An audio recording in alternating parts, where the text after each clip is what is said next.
Carlos. Hoje, Direito e Justiça em Foco conversa com o professor Ives Gandra Martins e o desembargador Carlos Henrique Abrão. É uma grande satisfação, uma grande alegria para nós.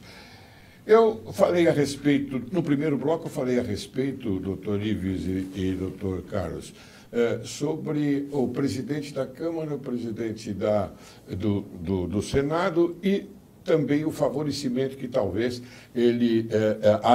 o do Senado, em relação ao governo federal. Vocês podem falar alguma coisa a respeito disso? Agora, há um dado interessante, antes de analisar provavelmente a sua pergunta.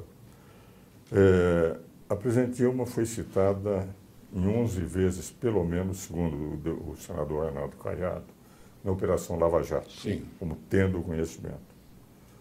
O senador Renan Calheiros é acusado, inclusive investigação, foi definida a quebra do seu sigilo, porque também foi citado diversas vezes na Operação Lava Jato. O deputado Eduardo Cunha foi citado repetidas vezes, está inclusive com um processo na Câmara, no Conselho de Ética.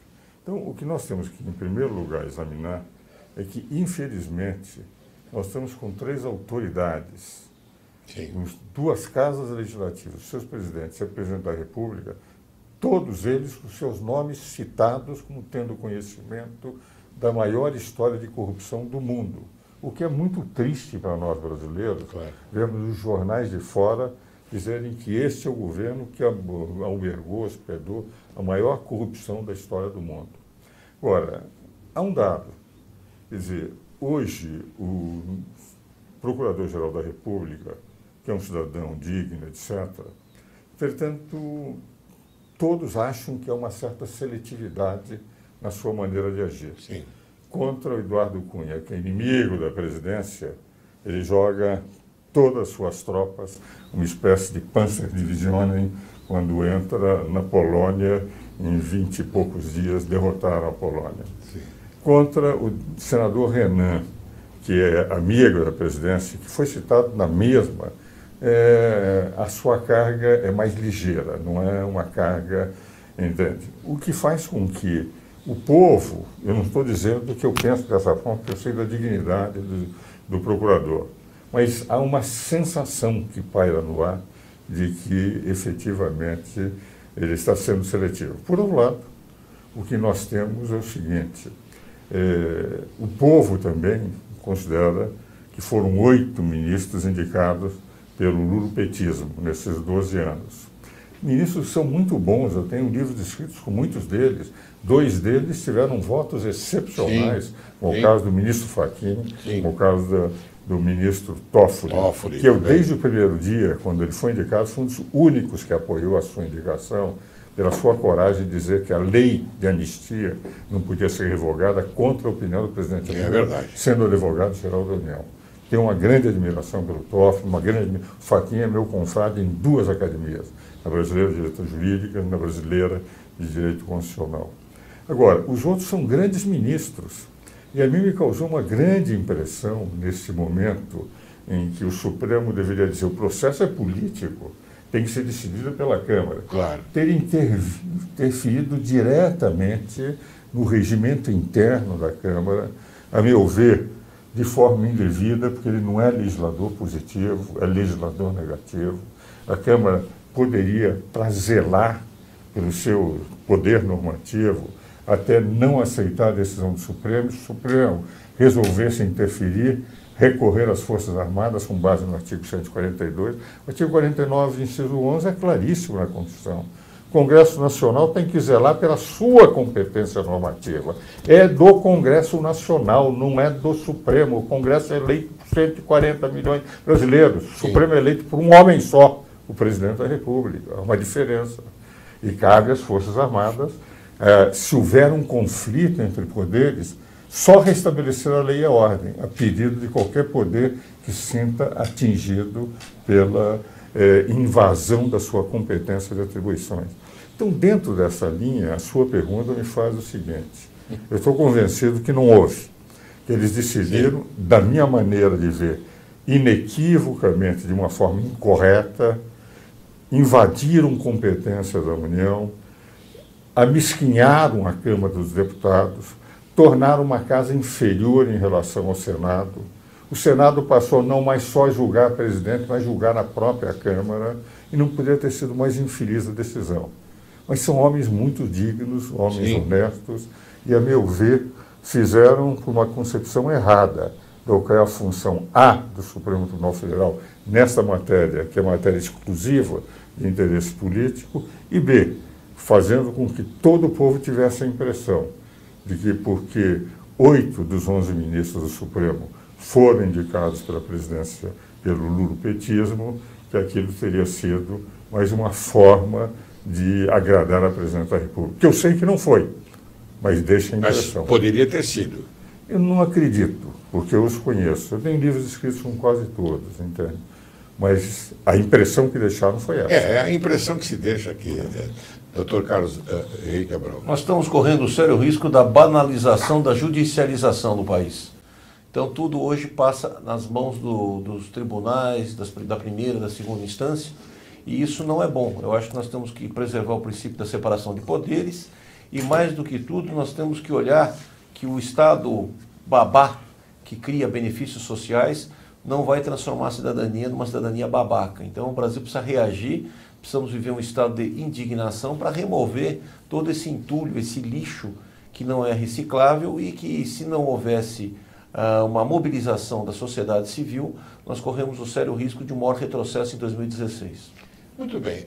Caro telespectador, o eminente Ives Gandra Martins deu a vocês, aliás, ele mencionou o artigo 49, inciso 11, da Constituição da República Federativa do Brasil, e também deu uma noção de que há condições de que o artigo 142 pode ser levado a efeito. Eu vou ler para você o que ele acaba de nos colocar.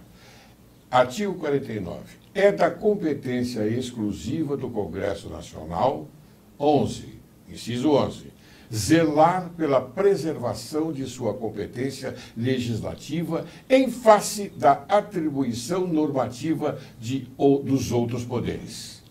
Artigo 142. As Forças Armadas, constituídas pela Marinha, pelo Exército e pela Aeronáutica, são instituições nacionais permanentes e regulares, organizadas com base na hierarquia e na disciplina, sob a autoridade suprema do Presidente da República e destinam-se à defesa da pátria, à garantia dos poderes constitucionais e, por iniciativa de qualquer destes, da lei e da ordem. É isso, professor? É exatamente. E eu tenho defendido, até já escrevi artigo, já dei conferência sobre isso, porque eu sou professor da Escola de Comando de Estado-Maior do Exército há 26 anos. E professor da Escola Superior de Guerra, e sou professor emérito das duas organizações. Quando você tem 80 anos, você ganha professor emérito.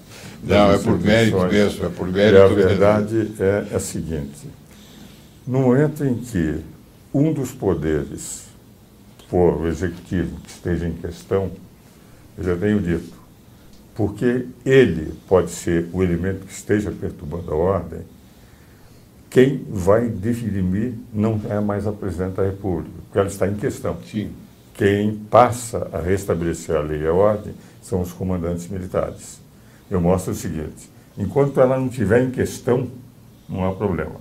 Mas se ela estiver em questão, ou o presidente estiver em questão, são os comandantes que assumem. E há artigos meus publicados nesse sentido, palestras dadas, em livros inclusive do Superior Tribunal Militar, em que diversos juristas têm aceito a minha tese. Aliás, um falecido, que você se lembra, foi meu colega de turma, o Odisseu Amaral dos Santos, filho do Moacir Amaral dos Santos. Sim. Ele dizia que todo o título 5º da Constituição, Estado de Defesa, Estado de Sítio, Forças Armadas e Segurança Pública, é o chamado regime constitucional das crises.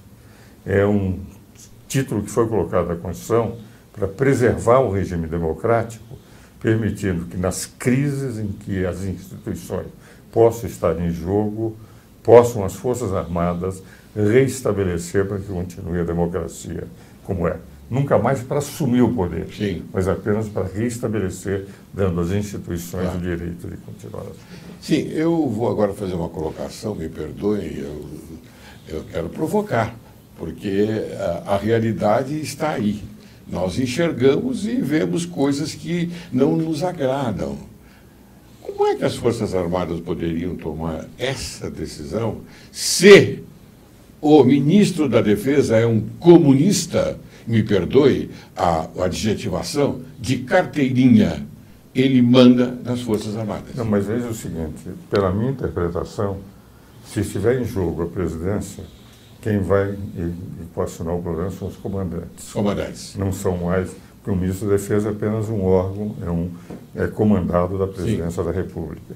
Então, na prática, como o Poder Executivo está em xeque, seriam os comandantes. Tese essa que muitos constitucionalistas têm defendido. Apesar de estar na Constituição, o que demonstra que o nosso Constituinte pensou bem em equacionar os problemas, se houver uma crise institucional séria, eu não acho que nem o presidente da Câmara, nem o presidente do Senado terão coragem de aplicar o 49, inciso 11. Isso é realmente muito patriotismo, muita coragem para que diga o mesmo Tribunal Federal, o Poder Supremo é extremamente importante. Tem pessoas do mais alto nível, mas tem que se ater às suas funções de legislador negativo e jamais de legislador positivo. O que você acha, Carlos? Eu iria até um pouco mais longe dizendo o seguinte: essas crises de confiança, de credibilidade refletem no país como um todo, na falta de investimento e no desaparecimento de interessados em aplicar seus recursos financeiros do país. Eu acho que não seria um despropósito sustentar uma renúncia coletiva, porque se na Câmara existem suspeitas, no Senado existem suspeitas, no Executivo também, nós precisaríamos partir de uma renúncia coletiva e talvez antecipar umas eleições para o Brasil, e com uma mini reforma constitucional, e tornar o sistema recall ou o parlamentarismo ou o semiparlamentarismo, porque essa crise de hoje é uma crise jamais vivida em toda a história do país.